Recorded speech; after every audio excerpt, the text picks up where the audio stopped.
قلت داوع ku yaal meesha maxaa ku dhacay aniga waa maqnaa aniga guriga ka maqnaa guriga ka maqnaa asoo leeyahay waa sixir rabaa isdil rabaa ay midande subhanallah kulanti wacan oo wanaagsan daawadayaasha qiimaha iyo qadarinta inaga mudan meel walba oo aad caalamka ka joogtaan kusoo dhawaada mar kale iyo muuqaaladii aad nooga barateen in aan idinkaga soo gudbiyo channelka aan ku leeyahay YouTube-ka Sayid Abu Media. maanta muuqaalkeena muuqaalada hore uu ka duwan yahay waxaana ka hadli doonaa muuqaal runtii murugadiisa wata oo markaad aragtona ka nixi doonto. waa tahay daawadayaal maalin dhaweed waxaan arkay muuqaal murugadiisa wata oo markaasi ka daawaday channel uu leeyahay sheekha oo lagu magacaabo Sheekh Dulmadiid oo markaasi ah reer Ingiriiska hadda wuxuu ku sugan yahay magaalada Muqdisho mar isagoo oo marka oo booqanayo xarunta lagu xanaaneeyo agoonta iyo caruurta yani dhaqan celinta oo marka ayuu booqanaya isagii Sheekh Mustafa iyo wariye yani marcade markaasi waxay aadeen xarunta Maama Ugaaso oo ku taala magaalada Muqdisho. runtii waxay la kulmeen arin lama filaan ah.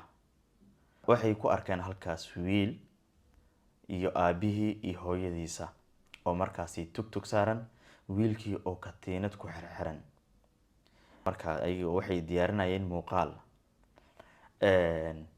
waxay la kulmeen marka wiilka waa wiil yar markaasi xitaa qaangaar ma ah.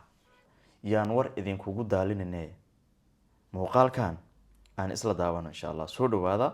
assalaamu alaykum waraxmatullaahi wabarakaatuh. waxaan joognaa xarunta Maama Ugaaso oo ciyaalka dhaqan celinta iyo agoonta iyo masaakiinta iyo danyarta lagu badbaadiyo.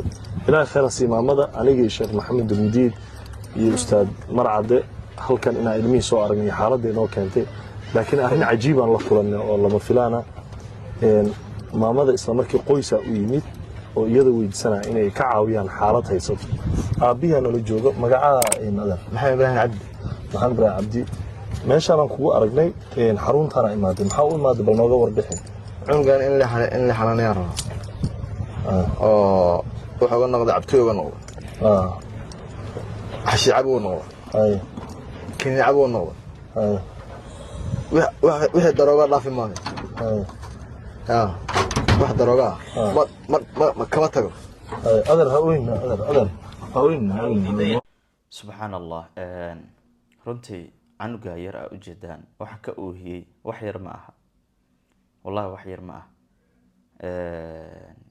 waxaan rajeynayaa insha Allah waalidiinta inay hadda isbedel ay sameeyaan, wacyigelin loo sameeyo.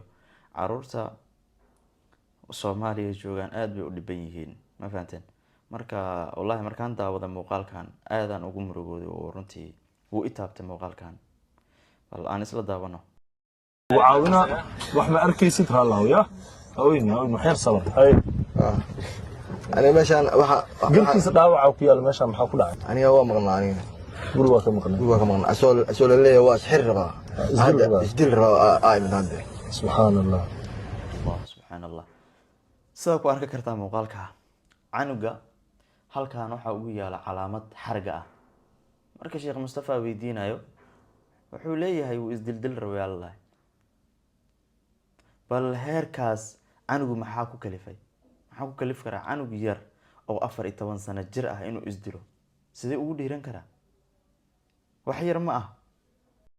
waa jirta oo xer guriga ku xiran ka sano jir waay 14 jir waa xirigo xirtay isku xirigo xirtaa hooyadii shaqa ceelay iyo abtigiis iyo adeerkiis dhaawac markaan soo gaaray magacaam Ibrahim lagu dhahaa. marka waxaa rabtaa hadda in xaruntan lagu haayo ilaa hal sano si oo balwadi uga ilaa kala ma dhasheen ilma kale waa la dhashana asma idinku weyn igaarkaas ugu weyn ilmaha kala saamiya ayay ilmaha kale faacay ilmaha kale faacay